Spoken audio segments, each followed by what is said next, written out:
শেষ পর্যন্ত বাতিল হচ্ছে সংসদ সদস্যদের ইচ্ছে পূরণের প্রকল্প।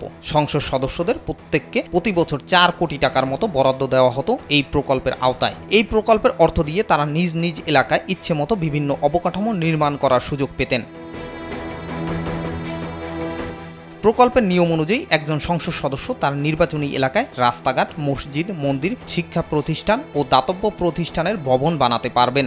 চাহিদা জানিয়ে তিনি স্থানীয় সরকার প্রকৌশল অধিদপ্তরে চিঠি দেবেন। পরে সংস্থাটি ওই সংসদ সদস্যের ইচ্ছে পূরণ করে রাস্তাঘাট বা অবকাঠামো বানিয়ে দেবে। তবে দুর্নীতি বিরোধী প্রতিষ্ঠান ট্রান্সপারেন্সি ইন্টারন্যাশনাল বাংলাদেশ মনে করে সংসদ সদস্যদেরকে দেওয়া এই বরাদ্দ ব্যবহার করার ক্ষেত্রে অনিয়ম ও লুণ্ঠন করা হয়েছে।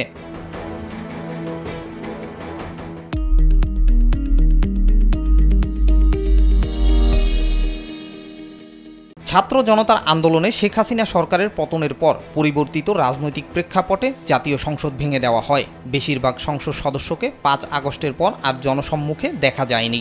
এখন এই প্রকল্পটি বার্ষিক উন্নয়ন কর্মসূচি থেকে বাদ দেওয়া হবে বলে সিদ্ধান্ত নেওয়া হয়েছে। এ নিয়ে এরই মধ্যে কাজ শুরু করেছে পরিকল্পনা মন্ত্রণালয়।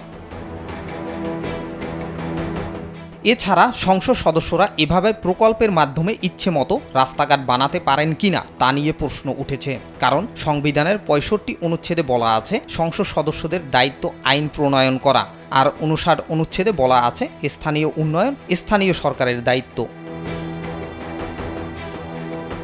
সরকারের বাস্তবায়ন, পরিবীক্ষণ ও মূল্যায়ন বিভাগ IMEDর সচিব আবুল কাশেম মোহাম্মদ মহিউদ্দিন একটি সংবাদ মাধ্যমকে জানান, যেহেতু জাতীয় সংসদ বিলুপ্ত, সংসদ সদস্যরাও নেই, তাই এই প্রকল্পের কার্যকারিতা নেই। প্রকল্পটি বাতিল করা হতে পারে। তবে যেসব রাস্তাঘাট, সেতু, কালভার্টের নির্মাণ এরই মধ্যে শুরু হয়েছে তা শেষ করার জন্য বিশেষ বরাদ্দ রাখা হতে পারে।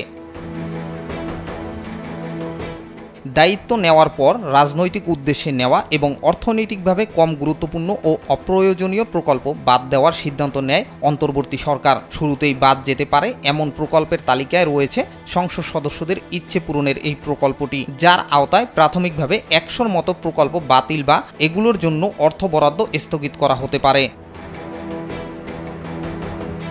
সাকিবুল ইসলাম সুজন, কালবেলা।